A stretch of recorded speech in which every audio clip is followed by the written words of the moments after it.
Hello, everyone. I'm Kamraun. And I'm Dane. Welcome to the Malazan Brotherhood podcast. Today, we will be discussing Book 1, Chapter 4, Part 2 of House of Chains, a novel in the Malazan Book of the Fallen. This podcast series is intended to be a companion to reading or listening to the books set in the Malazan universe. It's not a book review, and it is not a replacement to reading the books. We will be covering the events of the books in a linear fashion. There will be spoilers for those that have not read the books. We'll try not to spoil anything prior to us covering that portion of the respective book. Today's episode contains descriptions of violence, and thus is not suitable for children.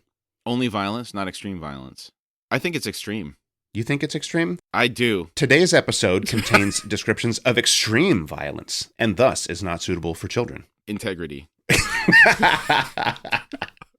Our show is listener supported. If you'd like to support us, we would really appreciate that. You can do so by visiting our Patreon link on our website at horsefrogproductions.com. Currently, we're posting ad-free episodes on Patreon weekly. Also, we would really like to hear from you. Send any feedback or comments to contact@horsefrogproductions.com.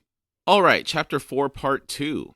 We pick up the chapter immediately after it's revealed that Torvald somehow survived. Legend. Blood-stained bandages encircling his neck, the face above it deathly pale and gleaming with sweat, but the Daru was grinning.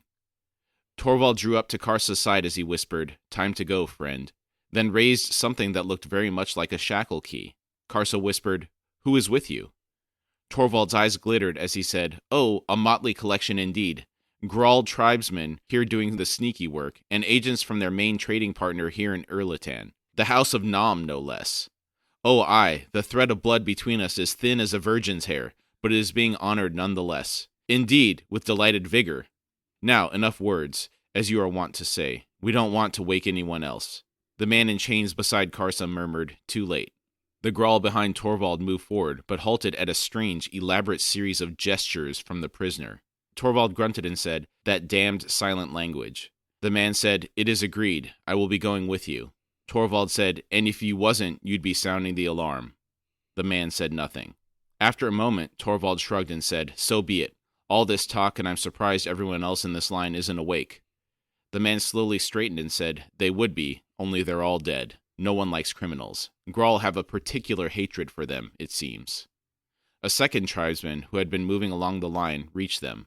A large, curved knife was in one hand, slick with blood. More hand gestures, then the newcomer sheathed his weapon. They were able to negotiate this whole deal via hand gestures? That's pretty impressive. Very impressive. It also makes me wonder, do you think that this prisoner would have actually sounded an alarm if they decided, no, we're not going to take you with us? Because what benefit would that be for him? He would sound the alarm, the others wouldn't get away, but neither would he. I think it's more of a bargaining mechanism. You go, we go type scenario. Yeah. Because if he sounded the alarm, he'd die. Yeah. The Grawl would kill him, you know? True. Probably would have killed him right then. The guy was going towards him with a knife. So even before that, he's saving his own throat, basically. Maybe just a situation of the threat being enough to sweeten the pot. Mm-hmm. Okay. On a separate note, I am absolutely loving being in Seven Cities again, particularly learning more about the Grawl tribe. I always love these guys. Yeah, they're entertaining every time we see them, aren't they? Mm-hmm. Muttering under his breath, Torvald crouched to unlock Karsa's shackles. Karsa murmured, "You are as hard to kill as a Teblor." Torvald said, "Thank Hood that Iraq was distracted at the time. Even so, if not for the Grawl, I'd have bled to death." Karsa asked, "Why did they save you?" Torvald said, "The Grawl like to ransom people. Of course, if they turn out worthless, they kill them. The trading partnership with the House of Nam took precedence over all that, of course." I'm wondering why, even if he says the Grawl like to ransom people, Torvald was squirming around with a slit neck, that the Grawl would bother to help him. There's no way for them to know if they were going to get a return on their investment. I suspect it's because he's a foreigner, and they may as well evaluate his value as a hostage. Okay. He's definitely going to be lighter-skinned than natives. Yeah, they wouldn't have known he was a Nom or anything like that until after the fact, yeah. They wouldn't know anything about that. They just know he's a foreigner. Took a chance. Okay. Mm-hmm. And how about that House of Nam? Having tendrils reaching this far outside of the continent of Genebakis is impressive. Torvald identifying this detail and capitalizing on it once again is testament to his craftiness. Yeah, it is. It is impressive to see how wide they're able to have influence, because it doesn't seem like they were involved in any of that business in Dead House Gates, did it? I don't recall them. The House of Nam was never mentioned in Dead House Gates as far as I recall. Oh, it wasn't? No, because we were on Seven Cities almost entirely. I guess I'm just misremembering. What are you remembering? I just thought that we had some interactions with the House of Nam. So maybe I'm just hallucinating after reading through the books of when certain families were mentioned or when they were not. Yeah. You have Crocus over here, but it's not like he has any connections to the House of Nam outside of Rallick, and I don't think he really mentions Rallick very much. It's all focused on characters on this continent. That's true. With the exception of Quick Ben coming in very rarely to talk with Kalam with the Pebble or whatever, And Rallick being with House of Nam, but he's the black sheep. He's an outcast. Okay. Yeah. And he's allegedly dead at this time. Okay. My mistake. Moving on. Torvald moved on to the other prisoner. Karsa stood, rubbing his wrists, and said, "What kind of trade?" The Daru flashed a grin, saying, "Brokering the ransoms." So the House of Nam is out here brokering the ransoms for the Grawl. I like it. Wow. Shady business. Yeah. Moments later, they were moving through the darkness towards the front gate, skirting the patches of light.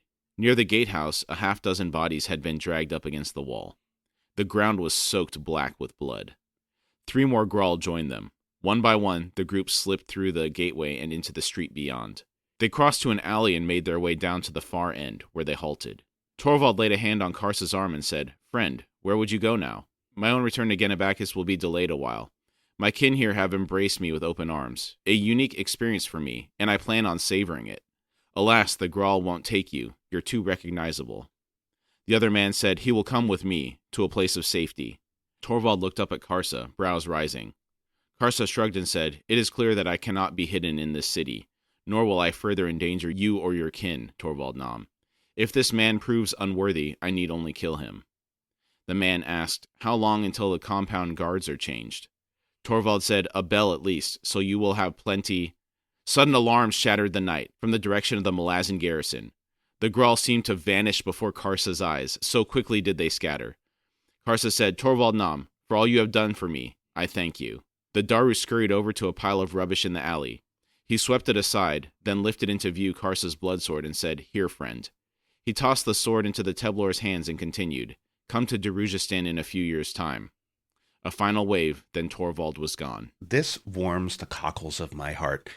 It's nice to see the friendship between these two. It feels very genuine, and it's a nice contrast, especially since the first part of this book has been so brutal. It was a bit of an abrupt goodbye due to the urgency of the situation, but that probably suited Karsa's personality better. Yeah. He doesn't seem like the sentimental type. Pull him in for a nice deep hug or something like that. Yeah. A tearful goodbye. Yeah, that's not happening. No. The blue-eyed man, who had collected a sword from one of the dead guards, now gestured and said, "Stay close. There are ways out of Erlitan the Malazans know nothing of. Follow, and quietly." He set off. Karsa slipped into his wake. Their route twisted through the lower city, down countless alleys, some so narrow that the Teblor was forced to sidle sideways along their crooked lengths. Karsa had thought that his guide would lead them towards the docks, or perhaps the outer walls facing onto the wasteland to the south. Instead, they climbed towards the single massive hill at Erlitan's heart, and before long they were moving through the rubble of countless collapsed buildings. Ah, the Genrab. I love this story. Quick reminder for those that may have forgotten, since it's been like 2 years since we covered this. The landmark holds profound ancient significance, as belief suggests the ruins of one of the world's first cities are buried within it. The ancient city that formed Genrab is thought to be about 900 years older than the city of Erlitan itself. Legend also claims that the throne of the 7 protectors lies buried there, described as a chamber containing a ring of 7 raised daises sanctified by the ascendants who founded 7 cities. Construction began on the hill's flat top when an early Falad of Erlitan built a palace complex, including temples, estates, gardens, domes, and towers, using huge 10-ton white marble blocks. The massive new construction proved unstable, and 3 years after completion, subterranean archways collapsed beneath the strain. Walls folded and foundation stones slid sideways into the packed streets. Observers in the lower city described the event as if a giant invisible hand had reached down to the crown, crushing and gathering every building into the hill. A great cloud of white marble dust rose, turning the sun copper for days afterward. The catastrophe resulted in 30,000 casualties, including the Falad. Only one individual survived the event, a young cook's helper who believed that the entire disaster was his fault for dropping a beaker on the floor just before the collapse. Driven mad by guilt, the survivor subsequently stabbed himself to death. So this is the back story. So this is even back before what was going on in the books and all that stuff. Oh, absolutely. Yeah, this is ancient history. Okay. Again, I love the world is lived in, just a collapsed part of the city, this whole backstory around it. It's amazing. Yeah. Only coming from the mind of an anthropologist, archaeologist. Yeah. It certainly adds a fantastic feel to it instead of just some broken down rubble. There's a city here. Yeah. It's a desert city. Exactly. Exactly. It's much more rich like this. Yeah. They arrived at the battered base of a tower, the native not hesitating as he ducked in through the gaping dark doorway. Following, Karsa found himself in a cramped chamber, its floor uneven with heaved flagstones. A second portal was barely visible opposite the entrance, and at its threshold the man paused. The man hissed, "Mebra!" There was movement, then a reply. "Is it you? Drajna bless us. I had heard that you had been captured. Ah, the alarm's down below. Well done." The man said, "Enough of that. Do the provisions remain in the tunnels?" Mebra said, "Of course, always, including your own cash." The man said, "Good, now move aside. I've someone with me." Beyond the portal was a rough series of stone steps, descending into an even deeper darkness. Karsa sensed the man Mebra's presence as he edged past, heard his sharp intake of breath.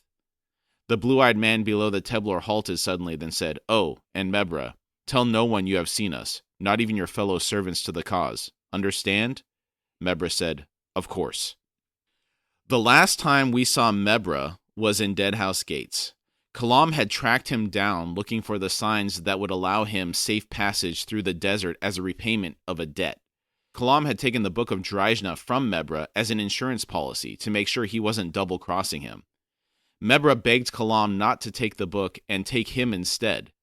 Kalam insisted and said he would deliver the book to Shaikh's hands. Then we find out that the Red Blades and Mebra, in concert with each other, were playing Kalam this whole time because they wanted Kalam to take the book. In this scene, when the Red Blades are speaking with Mebra, one of my favorite quotes from the book emerges. After Mebra had already gotten popped in the mouth for offending Tene Beralta, Mebra pushes his luck again, and Tene Beralta said, quote, "Your wounds are uneven, Mebra. Allow me to caress the other side of your face," end quote. It's so good. Cold as ice. Yes. Because I think he was wearing a gauntlet, they said. He was, and I think there was spiky or something. It Yeah, really he was messed like up his face. He was bleeding a little bit from it. Uh-huh. Yeah. Cold as ice, man. That's a good quote. The two fugitives continued on, leaving Mebra behind. The stairs continued down until Karsa had begun to think that they were approaching the bowels of the earth.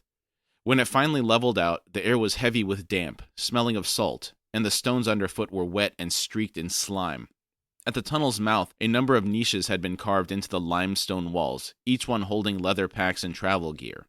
Karsa watched as his companion strode quickly to one niche in particular.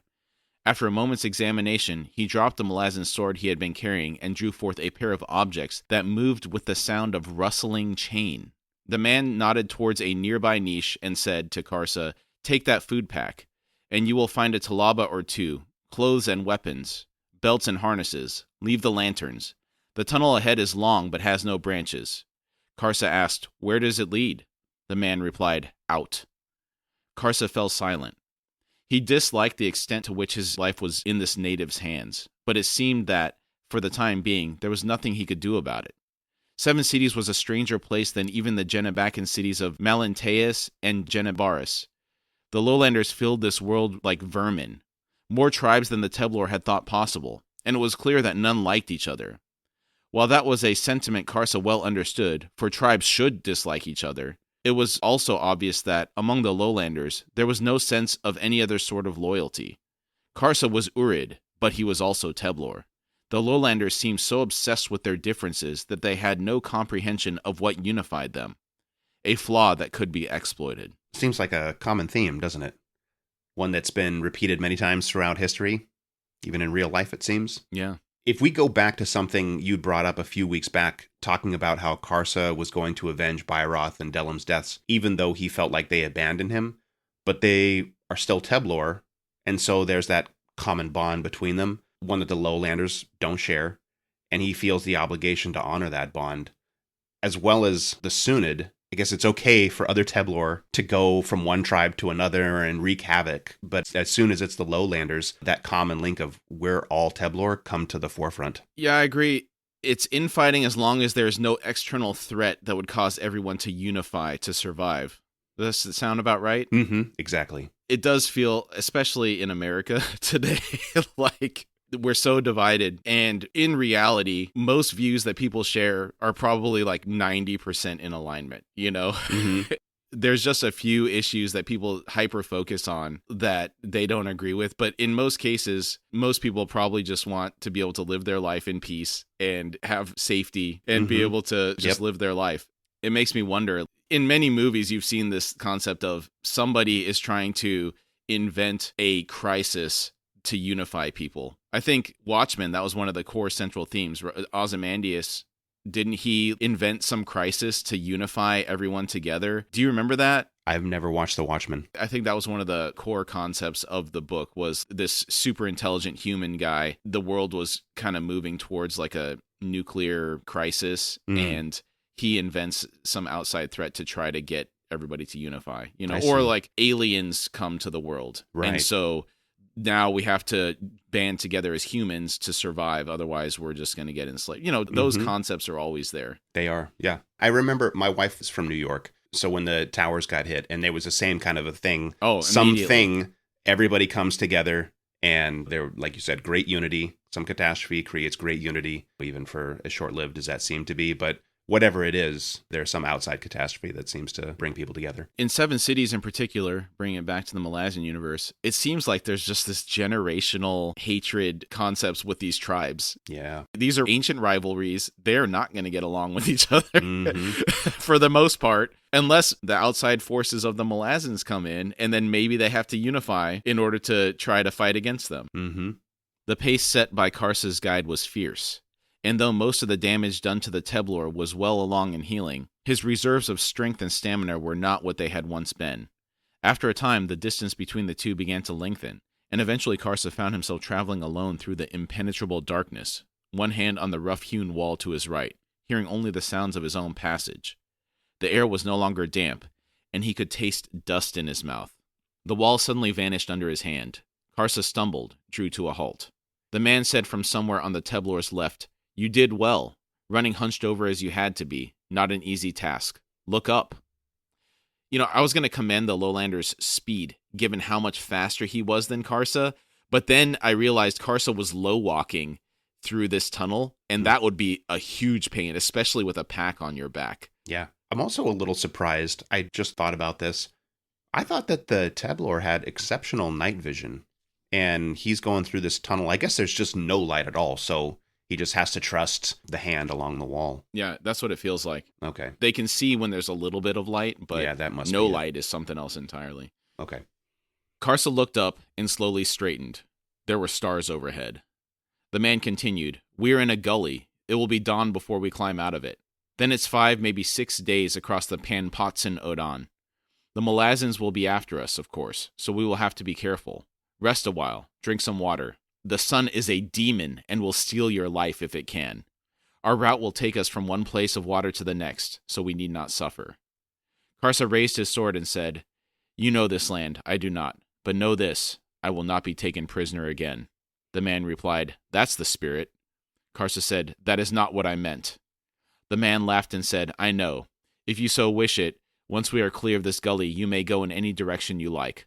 What I have offered you is the best chance of surviving. There is more than recapture by the Malazans to worry about in this land. Travel with me, and you shall learn how to survive. But as I said, the choice is yours.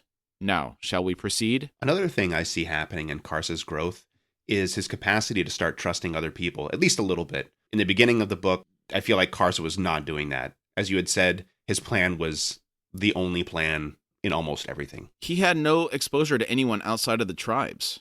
His experiences are shaping his worldview, sometimes quite forcefully, I feel like. Yeah, that's true. He never had a reason to compromise before. Yeah. He knows his area, so he doesn't need anybody else to guide him. My strength is all that matters. Am I stronger than you?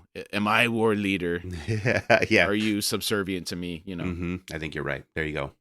Dawn arrived to the world above before the two fugitives reached the end of the gully. While they could see bright blue sky overhead, they continued walking through chill shadows.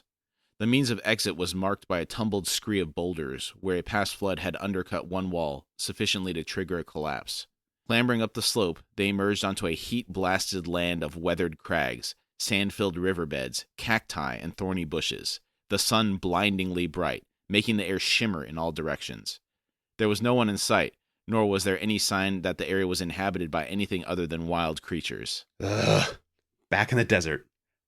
I know you've said you like the desert and hate a jungle, but I cannot stand the desert. Living in Arizona for a number of years was possibly my least favorite living experience. This is so funny to me. As I read this paragraph, I took a deep breath and thought, it's great to be home. The blood memories awakened. I was in heaven in Phoenix. So if you hate the desert so much, what's your ideal environment? Like a Viking bog? Like what are we talking about? I don't want a bog, but Okay. I certainly prefer like mountains, cold weather. What about high desert where you have both? No. My father lives in an area in Central Oregon, which they call the high desert. Mm-hmm. So a lot of low scrub brush and stuff like that. It's interesting when I stay with him in July, August, it's still like 40 degrees in the morning, and then the temperature will go up to 100 in the afternoon. Crazy swings. You got to dress for everything, but I still don't like that. I would prefer something like, I think, Rocky Mountains, Montana, like Western Montana or something like that. I like that a lot more. Okay. The lowlander led Karsa southwestward, their route circuitous, making use of every form of cover available and avoiding ridges or hilltops that would set them against the sky. Neither spoke, saving their breath in the enervating heat as the day stretched on. Late in the afternoon, the lowlander halted suddenly and turned. He hissed a curse in his native language, then said, "Horsemen." Karsa swung round, but could see no one in the desolate landscape behind them. The man murmured, "Feel them underfoot." So, Mebra has turned. Well, one day I will answer that betrayal. Mebra, what a guy. If I remember correctly, Billy and I joked that he reminded us of Benny from The Mummy with Brendan Fraser, just flipping to whoever he needs to be loyal to survive at that moment. Yeah, pure survivalist. Whoever's got the best offer right now. Yeah. Yes. And now Karsa could sense, through the calloused soles of his bared feet, the tremble of distant horse hoofs. He said, "If you'd suspected this Mebra, why did you not kill him?" The man said, "If I killed everyone I was suspicious about, I'd have scant company. I needed proof, and now I have it." Karsa said, "Unless he told someone else." The man said, "Then he's either a traitor or stupid. Both lead to the same fatal consequence. Come, we need to make this a challenge for the Malazans." This statement almost sounds like he thinks it's a game. Do you get that feeling? He strikes me as a clandestine operative. Mm-hmm. Almost like a Seven Cities James Bond. James Bond. Yes, I get that feeling a lot. It just sounds like this is almost fun, the way he's kind of, let's make it a challenge. I don't know. Yeah. They set off. The lowlander was unerring in choosing paths that left no footprints or other signs of passage. Despite this, the sound of the riders drew ever nearer. The man muttered, "There is a mage among them," as they raced across yet another stretch of bedrock. Karsa said, "If we can avoid them until nightfall, then I shall become the hunter, and they the hunted." The man said, "There's at least 20 of them. We're better off using the darkness to stretch the distance between us. See those mountains to the southwest? That is our destination. If we can reach the hidden passes, we will be safe." Karsa growled, "We cannot outrun horses. Come dark, I will be done running." The man said, "Then you attack alone, for it will mean your death." Karsa said, "Alone. That is well. I need no lowlander getting underfoot." The plunge into night was sudden. Just before the last light failed, the two fugitives, slipping onto a plain crowded with enormous boulders, finally caught sight of their pursuers. 17 riders, 3 spare horses. All but 2 of the Malazans were in full armor, helmed and armed with either lances or crossbows. The other 2 riders were easily recognizable to Karsa, Silgar and Damisk. Ugh. Karsa suddenly recalled that, the night of their escape from the compound, the stocks had been empty. He thought little of it at the time, assuming that the 2 prisoners had been taken inside for the night. How the heck did Silgar talk his way out of that situation and get Malazan soldiers to back him up here? It does make you wonder, and all I can think about is something one of the soldiers had said: the best way is not to just kill these slavers, it's just to squeeze them. The only thing I can come up with is maybe he made a deal that involved money, and that was good enough. Maybe if I can get a few extra jacatas out of this, that'll be well enough. Yeah, that's a good point. That and telling them, well, this escaped slave was supposed to be going to the Odotarl mines. You know, you're just going to let him get away. I can find him for you. Right. Let me go and I can find him for you. Another thing I just realized is Damisk is still around. Mm-hmm. The Baba Yaga. Yeah. He's a crafty one, isn't he? I mean, how has he survived this long? Granted, that John Wick comparison probably isn't as accurate because he's just a survivalist. He's not really dangerous on his own. Mm-hmm. He is yet another one of those people that it's like a cockroach. You can't kill him, you know? Yeah. Yeah. The pursuers had not seen the 2 fugitives, who quickly moved behind the cover of the boulders. The man whispered to Karsa, I have led them to an old campground. Listen, they're making camp. The 2 who weren't soldiers, Karsa said, yes, the slave master and his guard. The man replied, they must have taken that Odotarl anklet off him. He wants you badly, it seems. Karsa shrugged and said, and he will find me. Tonight I am done with those 2. Neither will see the dawn. This I swear before Urugol. The man said, you cannot attack 2 squads on your own. Karsa said, then consider it a diversion and make good your escape, Lowlander.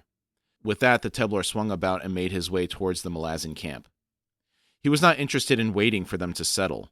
The crossbowmen had ridden all day with their weapons cocked. They would probably be replacing the wrapped cords at this very moment, assuming they followed the practice that Karsa had seen among the squads of the Ashok regiment.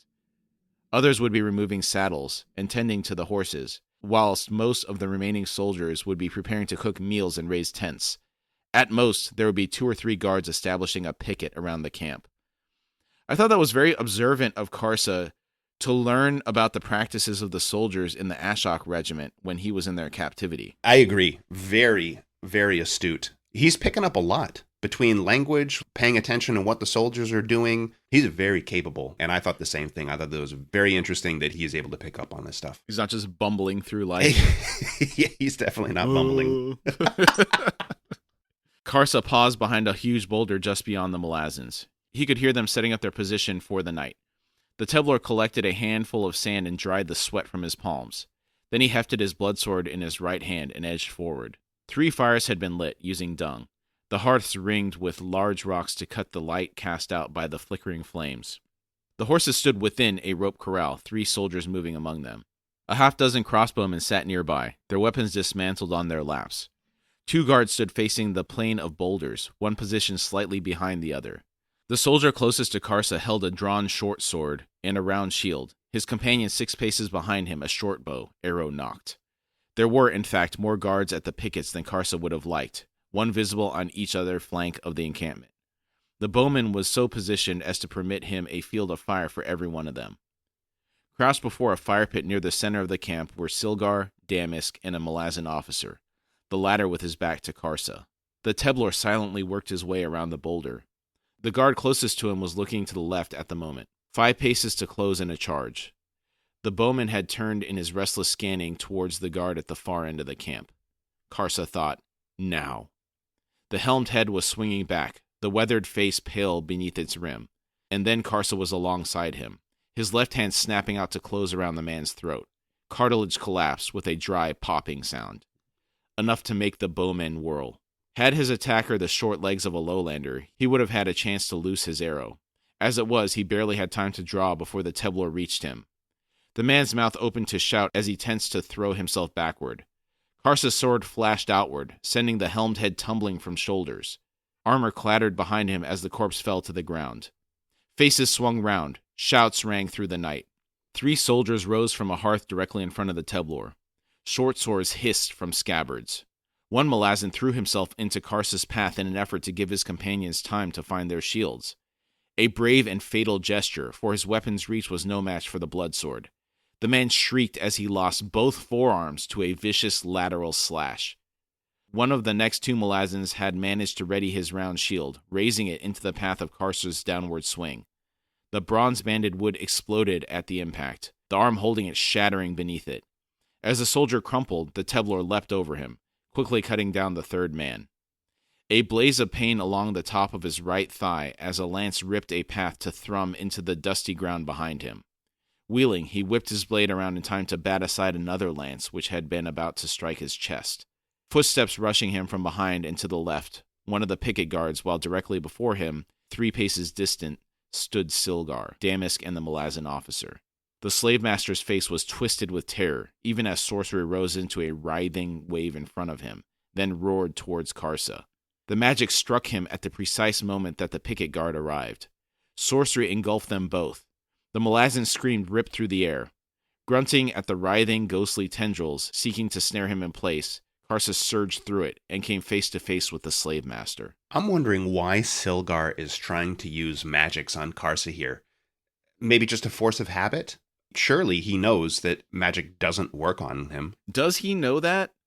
The Malazans know. I don't know that he's paying attention to his surroundings that much. At the time where this stuff was going on with Ebron and Shard and Cord, Karsa was in that webbing, but Silgar was in another wagon, and I don't know that he's hearing this conversation about it weakening and all that kind of stuff. I guess the scene that I'm remembering is after they escaped the Malazans, and then Silgar and Damask tried to recapture him. Karsa was screaming, and Silgar threw a magical cloak over him to try and muffle the sound of Karsa screaming, and then Karsa just sort of threw off this blanket or something, and they were screaming in the street. Oh, that's a good point.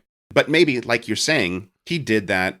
Karsa kind of batted aside that magic just like everything else. And then, people started to come around. Yeah, maybe he didn't have an opportunity to really process that. I think you're right. Because immediately the Malazan guards showed up. So Yeah. maybe he didn't even make the connection of why it didn't work at that time. It wasn't really offensive magic. He was just trying to muffle it. Mm-hmm. He was able to get Karsa out of there using the Warren. Mm-hmm. I think you're probably right, though. He's just not paying that close of attention to realize what happened. Maybe the events happened quickly enough to where he screamed, he tried some magic, the soldiers were there already, and, he just didn't put it together. Another thing that I thought of was, this is all Silgar can do to defend himself. He's a fat, out-of-shape dude, no martial training, so he has no other way of doing anything besides this. Yeah. That made me think, what a combination that would be. And I guess it's like a claw, where you have like a physical specimen that's trained in martial combat, but also a mage. That's basically a claw, isn't it? Yes, I think you're right.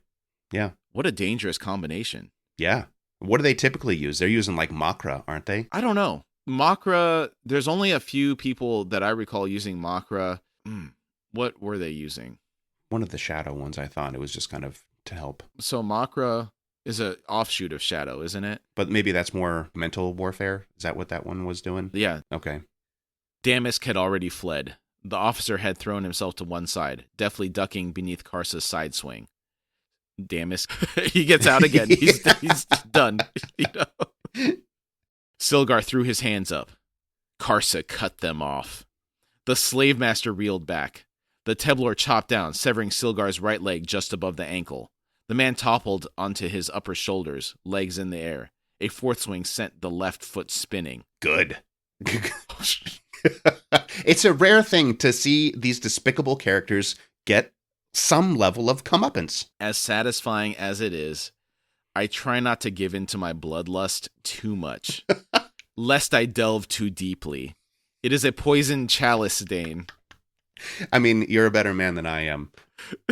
I mean, it's our baser instinct to want to see this happen, but at the end of the day, we shouldn't be relishing people suffering. That's kind of. I'm giving you a little bit of side eye, but okay, all right. I'll try to be a better person. I mean, it's not like we're playing Star Citizen or something, and I need to punish someone for some perceived transgression. Perceived transgression. Exactly. 2 soldiers rushed Karsa from his right, a third one trailing. A bellowed command rang through the night, and the Teblor, weapon readied, was surprised to see the 3 men peel away. By his count, there were 5 others, as well as the officer in damask. He spun, glaring, but there was no one, just the sounds of boots retreating into the darkness. He looked to where the horses had been corralled. The animals were gone. A lance darted towards him. Snarling, Karsa splintered it as the back of his bloodsword deflected it to one side. What reflexes, man. Yeah. Knocking stuff out of the air as it's flying towards him. Incredible. He paused, then padded over to Silgar. The slave master had curled into a tight ball. Blood flowed from the 4 stumps. Karsa picked him up by his silk belt and carried him back to the plain of boulders. As he moved around the first of the massive rocks, a voice, low and clear from the shadows, said, "This way." The Teblor grunted and said, "You were supposed to have fled." The man said, "They will regroup, but without the mage we should be able to elude them." Karsa followed his companion deeper into the studded plain. Then, after 50 or so paces, the man stopped and turned to the Teblor. He said, "Of course, with your prize leaving a trail of blood, there will be little trouble in following us. Do something with him now." Karsa dropped Silgar to the ground, kicked him onto his back. The slave master was unconscious. The man said, "He will bleed to death. You have your revenge. Leave him here to die." Instead, the Teblor began cutting strips from Silgar's talaba, tying them tight about the stumps at the ends of his arms and legs.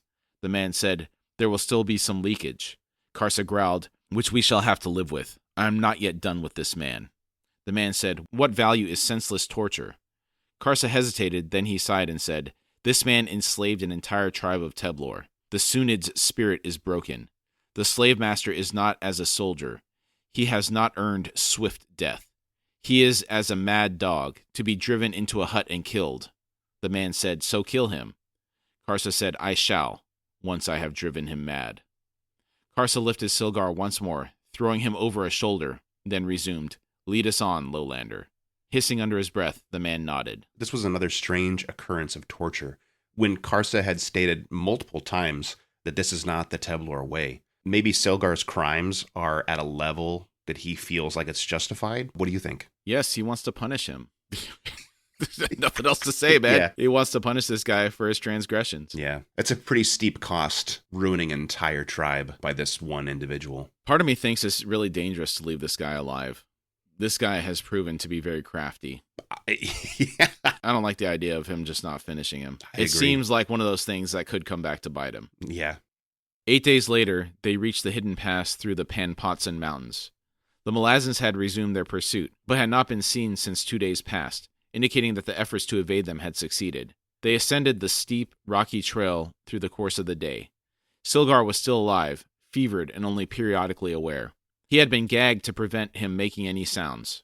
Karsa carried him on his shoulder. This is another crazy image for me. Karsa carrying Silgar, no hands, no feet, on his shoulder through a scorching desert. How do you picture him carrying him? Is he carrying it over his shoulder, or is he have him like swung over like a backpack with one strap? Like,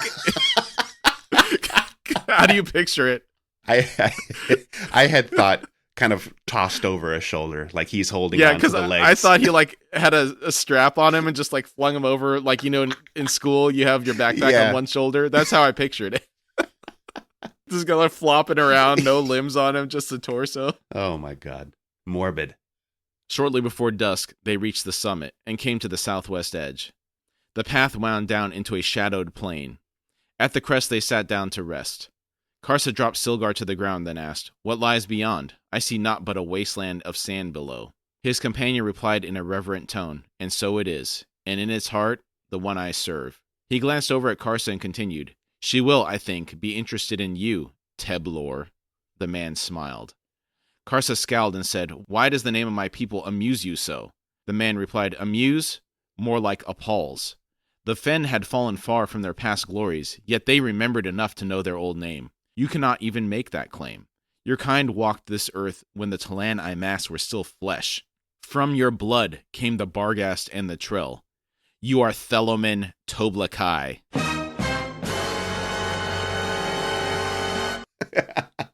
Oh, yeah. Karsa growled, "These are names I do not know, even as I do not know yours, Lowlander." The man returned his gaze to the dark lands below. He said, "I am named Leomin, and the one I serve, the chosen one to whom I will deliver you. She is Shaik. Karsa said, I am no one's servant. This chosen one. She dwells in the desert before us. Leoman said, in its very heart, Tobla Kai.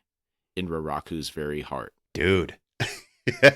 I remember reading this and my mind exploded. What a bombshell. I'm sure there are some folks who put this together before me, but this was an absolutely fantastic reveal. Yeah, there were some clues in there. I think the big one was when he took those 2 packages out of his little niche and they rustled with the sound of chain. Those were his 2 flails. Right. Were there any other clues as to who this was before that? The blue eyes, I think, was another indicator. I think he's been, like, anytime people meet him, I think that's the stark, very bright blue eyes is something that stands out as one of his chief descriptors. But yeah, the first time reading through, I wasn't putting that together. And then, this was like, boom. I loved it.